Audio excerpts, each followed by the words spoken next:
Well, hello there, humans, hippies, earthlings, whoever you are, wherever you are, whatever you're doing, and if you're lucky enough indeed to be doing it too. Welcome back to Channel. Today, we're going to have a little bit of a light tank wonderland, a little bit of a light tank love fest.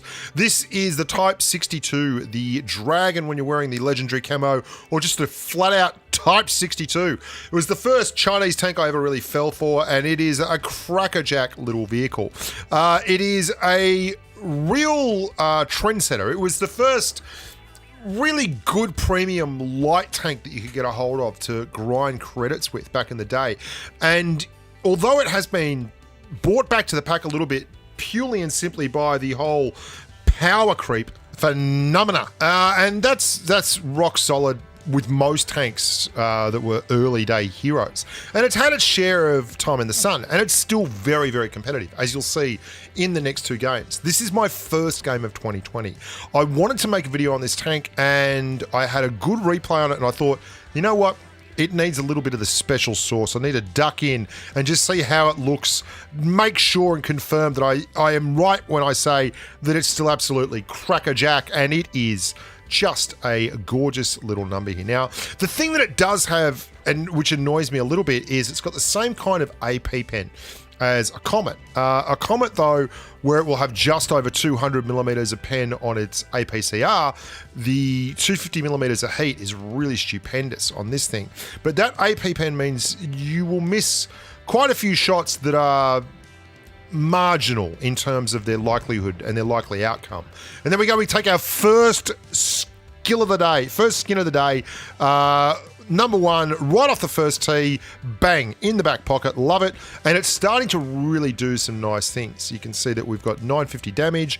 We're trying to get away, but can't get any gun depression over the rear, the buttocks of the tank. Fair enough, because you don't get a lot of gun depression over a lot of those, but it does have lovely mobility. And we're going straight back into the, look at it, the Festival of the Boot over there. 250 max rolling out on the AP. And going to take one from the Challenger, but it's good to get rid of Yoshi there.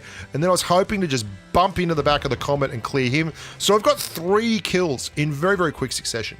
And for a first game of the season, like, this was absolutely happy days. This is the kind of shot I'm talking about there when I'm talking about the shots that are very close but not quite getting it done. And we are hitting the adrenaline here so we can absolutely clear this SU-100Y. There we go, boom, boom, boom. And well, things are looking average. That VK that was onto us earlier is back into the buttocks. There is still a couple of tanks to deal with, and although this IS is going to get cleared, we have one other Amigo there, and there we go. The Pan-European grub at the back is getting stuck right into us, and he's got plenty of hit points. He doesn't have huge DPM. That's a bad shot. I knew that angle was no good, but I took it anyway. I'm just going to try and count the next one, make sure it's there. Misses. Very unfortunate. Not sure what the National Crew skills are saying there, and boom. Now, I'm going to cut a long story short here. I went round and round because I had 6 kills. I'm like, dude, this is a pretty good game from this first game of the season. Like, I'm after a Type 62 game, loaded up and press play, and we're on a chance on a RAS here, so I'm going to run all over the place, and I did, and I got him in a perfect position here.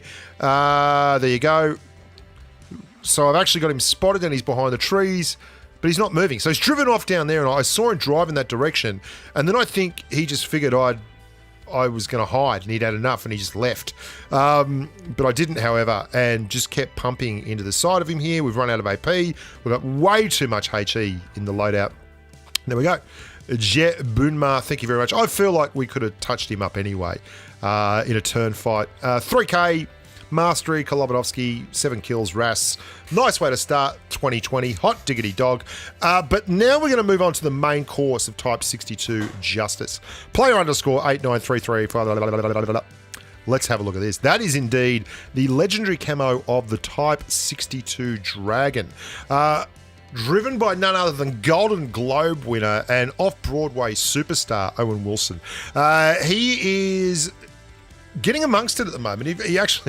he sent me a replay like a month ago for that game that I just featured in the WZ, but that was actually a video that I made well before I went away on holidays. So this is fresh to the mix, fresh to the market for you, the discerning consumer, and this is a crackerjack Type 62 Dragon game, and it inspired me to get out and play it myself, and gee, jolly willikers, aren't I happy I did. Now, classic light tank spotting at the top here, and this is a tier 8 game, which means that there's plenty of hit points on offer, and there is an awful lot of big bad boys out there who can hurt him, not the least of which that AMX 5100, which the light tank camo doing a world of good there, as Owen Wilson doesn't get spotted, but does indeed spot it up. Now he's going to move very succinctly down here through the spawn area, pull back, do a little bit of a reversal, and then go into the side flank to get shots into the Lycan. What he's not counting on here is the unspotted Mr. Lerva, who is going to go and push straight up towards him. He gets one shot in the Lycan, not doing any good, and then the next thing you know, there's a great big bloody tier 8 heavy poking right over the top. So all's fair in love and Blitz, and he's actually going to get a very unlikely AP bounce here from the Lerva. There you go. You know, take it where you can get it. Now, there's two good bits of play here. One of them is a recognition that the Jagdpanther that wants to push down and get between a bunch of enemy tanks with no real armor on the back and no turret, he doesn't fall for it and flow down into that. But the second move that Owen Wilson makes is a very strong move to support an IS-5, because the rest of the team goes to bits. At the moment, they're up by one tank, but you're going to see this Jagdpanther is desperate to get down. There's a lot of low hit point tanks there.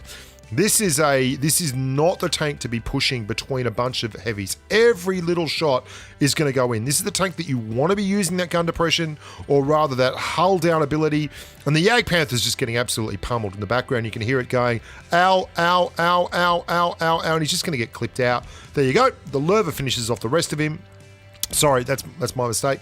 The Panther gets rid of the Jagdpanther, or Scorpion G rather, and now you're going to see a very interesting situation.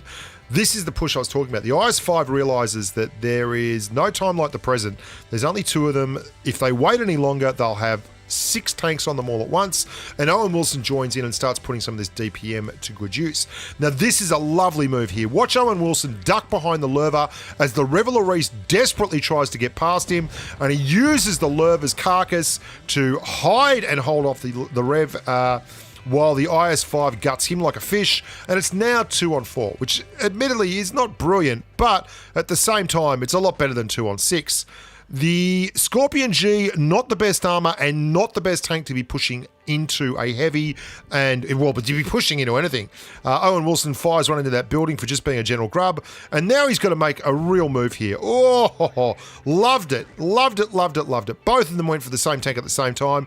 Staying close is the very best thing that he can possibly do here. Got to use the enemy tanks for the... Oh no, Mr. Scorpion. Scorpion, you very naughty boy. Now, this is something that happens all the time. Hey, you get a lot of tanks that just go for the feast. They're like, oh, we've nearly got them. They're all but dead. I've got to go in and get some damage. I've got to get some hit points. And they've played really solid. And suddenly, boom, it all goes out the apple cart, and they forget that the skills that got them there are not in fact the skills that they are currently displaying as they drive sideways around the corner in a tank that is the equivalent of a box of tissues and a spitball gun taped onto the top. Now that Helsing is going to make a huge error here. Owen Wilson is... Look, he's done the right thing. He wants to get distance, but the problem he's going to have is that Helsing is pretty bloody quick in a straight line. If he can find an angle and try to get away from this thing and just get a shot here and there, he's going to be all right. But the Helsing's going to make a huge error. He's going to go to the cap circle. Now, there's 2.5 minutes left, so you'd think that would be a good call. But this is the tank that is an absolute monster in terms of firepower, the Helsing, and it's very quick, and it's got fairly good armor, and it's able to get around the map. So he could just cruise around until he finds Owen Wilson and hope to land a shot. Indeed, it would take Owen Wilson so many shots to kill the Helsing, like 3 or 4 shots, that he would really make good hit point trades. But what he's done here is given a light tank the opportunity to just edge into view range and get shots at his will. Now, 1:58 left, so 2 minutes left. That's a lot of time. Owen Wilson is trying to get a look at that cap circle, but he wants to make sure, and he's loaded up the heat, that the first shot he gets is a clear shot. But unfortunately, the Helsing's not coming out, so he's going to have to go through absolutely flat chat. Now, this is incredibly funky. This is a weird situation. The Helsing can't get through there. He's screwed himself. And Owen Wilson is going to try and kill him by 1,000 cuts. There are 2 shots left in this. Maybe 2 shots. The Helsing's blowing it. Owen Wilson gets another shot at the title. Can he land one? He does. This is gorgeous work. Absolutely gorgeous. And then just going to drive off. I know where you are. I'm going to reset the camo. I'm buggering off. As soon as that camo drops, he can make a move. He's watching the minimap. There it goes.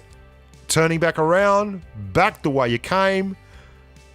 And he's going to have the opportunity to set up for this last shot. Now, the Revelorist knows what's up here. He's saying go, because there's just not enough time to get the cap circle to work. 30 points in cap circle, 42 seconds left. It's not going to happen. And Owen Wilson knows where the Helsing is. He knows where he's situated. He is taking a guess that the Helsing is still looking in the direction he was last spotted. Oh, but then after all that good work, look what happens. Incredible stuff. He's still got time to reset camo, though. He's going to do the same thing again. He's taking his time. 19 seconds.